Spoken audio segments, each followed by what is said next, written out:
அஸ்ஸலாமு அலைக்கும். இன்னைக்கு இஃப்தாருக்கு கஸ்டர்டு மில்க் ஆப்பிள் செய்ய போகிறேன். 2 ஸ்பூனு கஸ்டர்டு எடுக்கேன்.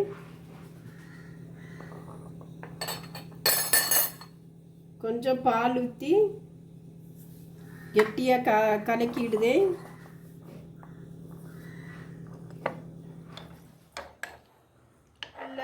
தண்ணி கொதிக்க வச்சுருக்கேன். இந்த கஸ்டர்டை கலக்குனதை இதில் ஆட் பண்ணுதேன். நமக்கு இது நல்லா ஸ்பூன் வச்சு நல்லா காய்ச்சிடுவோம். அரை பவுல் சர்க்கரை போடுவேன். பாலை நான் 1/2 லிட்டர் பால் கெட்டியாக காய்ச்சி ஆற வச்சுருக்கேன்.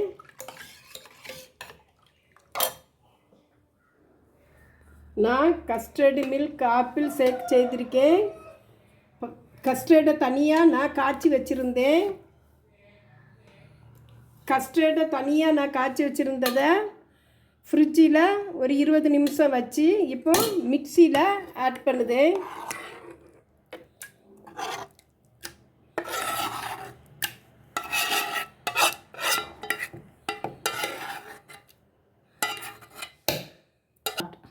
மில்க்கு நான் கஸ்டர்டு மில்க் ஆப்பிள் ஷேக் செய்திருக்கேன். கஸ்டர்டை தனியாக நான் காய்ச்சி வச்சுருந்தேன். கஸ்டர்டை தனியாக நான் காய்ச்சி வச்சுருந்ததை ஃப்ரிட்ஜில் ஒரு 20 நிமிஷம் வச்சு இப்போ மிக்சியில் ஆட் பண்ணுதேன்.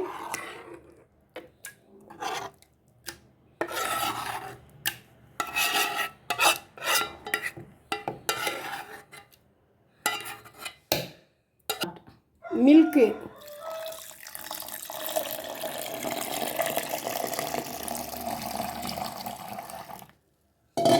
நம்ம மிக்சியில் இதை 2 அடி அடிக்கும்.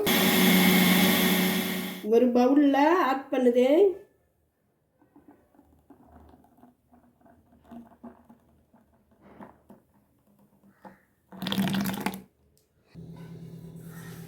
ஆப்பிள் தோல் எடுத்துட்டு நான் சீவிட்டு நான் காட்டுதேன்.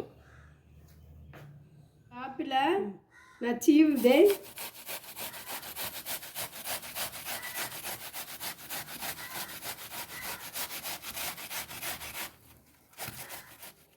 ஆப்பிள் பழம் நான் ஒரு பழம் சீவிருக்கேன்.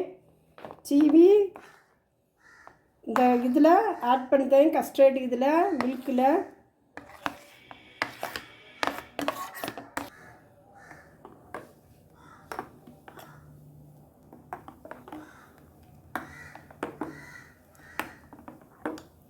ஆப்பிள் மில்க் கஸ்டர்டு ஷேக்கு நல்லா இருக்கும். பெரியவங்க குழந்தைகளுக்கெல்லாம் ரொம்ப நல்லது. ஒவ்வொரு நாள் ஒவ்வொரு ஜூஸ் கொடுத்தா பிள்ளைகளுக்கு நல்லது. அதிகமான முறையில் நீங்கள் கூலிங் வைக்காண்டா.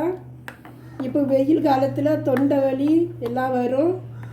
அதனால் கொஞ்சம் கூலிங்கு கொஞ்சம் 1 மணிக்கூர் வச்சு வெளியே எடுத்து வச்சுடுங்க. இஃப்தார் சமயம் வெளியே நீங்கள் எடுத்து வச்சுடுங்க. ரொம்ப சூப்பராக இருக்கும். இதில் கொஞ்சம் நட்ஸு போடுதே. முந்திரி பாதாம் முந்திரி எல்லாம் அரைச்சி பொடி பண்ணி வச்சுருக்கேன். இந்த நட்ஸை கொஞ்சம் இதில் தூவுதே. ரொம்ப நல்லா இருக்கும். உடம்புக்கு ஆரோக்கியமான பொருள்.